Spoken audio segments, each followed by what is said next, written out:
Miren qué interesante. Yo como actriz del presente me puse a pensar, a imaginar cómo sería actuar en la antigüedad, en Grecia o en Roma. Porque si bien seguimos representando obras antiguas, la pregunta es, ¿cómo sentían esos actores? ¿Cómo actuaban? ¿Por qué se ponían la ropa que usaban? ¿Y cómo era el público que los miraba?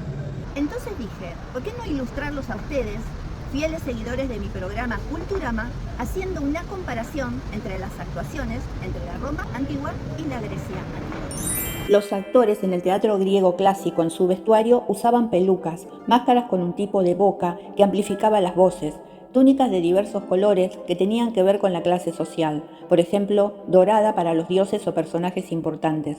Usaban zapatos con plataformas, llamados coturnos, para enaltecer la figura noble, y se rellenaba el cuerpo con almohadones para que la presencia fuera imponente frente a la orquesta a donde estaba ubicado el coro. El escenario carecía de escenografía tradicional, entonces se usaban maquinarias tipo andamio para elevar a los personajes, como el teologeión, que elevaba a los dioses a una altura superior, o las tramoyas para hacerlos surgir desde el centro de la tierra.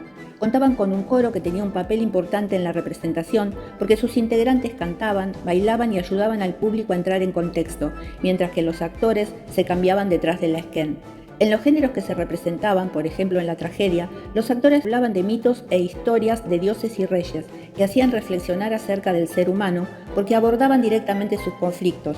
Se actuaba no como entretenimiento puro, sino como parte fundamental en ceremonias religiosas en honor a Dioniso. Las más importantes eran las grandes dionisíacas. Las tragedias se basaban en hechos conocidos por el público. De esa forma se podían concentrar en la actuación de los actores, dejándose llevar por el relato. En la comedia se utilizaba el humor y la paideia. El humor para encubrir la crítica a la sociedad del momento, al gobernante de turno o a los problemas que aquejaban al pueblo. Y la paideia, que es la educación en Grecia, justamente para eso, para educar al público. Puedo citar a Aristófanes como el gran comediante, con obras como Los Babilonios, Las Ranas y Lisístrata. En Atenas, en el siglo V a.C., los actores eran hombres. Si tenían que actuar de mujer, usaban máscaras. También utilizaban máscaras si tenían que representar a varios personajes en una escena. Las obras eran representadas por un solo actor protagonista y muchas veces ese actor era el mismo dramaturgo. Cuando usaba máscara, el actor solo transmitía al espectador a través de la voz, la expresión corporal y el movimiento. La ciudad entera se reunía en un solo lugar para ver el espectáculo. Esquilo introdujo un segundo actor, el deuteragonista, con lo que se pudo implementar el diálogo y establecer el conflicto dramático entre ellos sin involucrar al coro. Este segundo actor era el que hacía de mujer si la situación así lo requería. Luego Sófocles introduce un tercer actor, el tritagonista. El espacio teatral incluía la orquesta donde se ubicaba el coro, la esquén que era el edificio apoyo para el cambio de vestuario y el proscenio que es el escenario.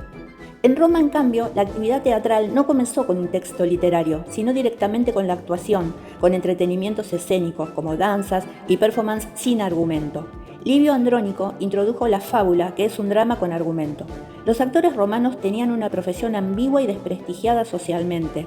Aunque en el 207 a.C. tuvieron cierto reconocimiento, con el tiempo fueron considerados moralmente indignos, sin derechos legales y sin derecho al voto cuando se instauró el imperio. Eran llamados comúnmente histrios. También estaban los actores llamados artifex, que eran los expertos artesanos, y dominis, que era el actor líder y empresario. No había director. Los empresarios negociaban directamente con los dramaturgos. El estilo de actuación estaba implícito en el texto porque no había didascalias. En general, los actores eran convocados al circo romano para entretener a la plebe entre combate y combate. Así que la actuación exigía exageración, ampulosidad, golpes y empujones para captar la atención de un público que iba a ver luchar a los gladiadores. Aquí la estructura del teatro cambió. Eran circulares y contaban con un palco a donde se ubicaba el emperador y algunos miembros del Senado, y el resto eran gradas a donde se ubicaba el pueblo, rodeando la arena a donde se llevaban a cabo los combates a muerte. Se distinguían estilos como comedias motorias de Plauto, con más movimiento, y las tartaria de Terencio, que se centraba más en la palabra. Además del drama literario, había géneros más populares como el mimo, donde participaban mujeres, a veces desnudas, la farsa atelana y la pantomima, que sobrevivieron con la llegada del imperio. A partir del siglo III a.C., la cultura romana estuvo influenciada por la griega a través de maestros y nodrizas que, al incorporar el lenguaje griego al latín romano, facilitaron la transmisión de modelos teatrales griegos a la sociedad romana.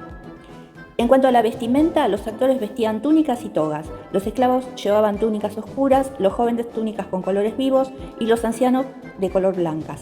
Los zapatos tenían plataforma con corcho que los asemejaba a los coturnos griegos o eran simplemente sandalias planas. La pregunta es, ¿qué une a los actores del pasado con los del presente?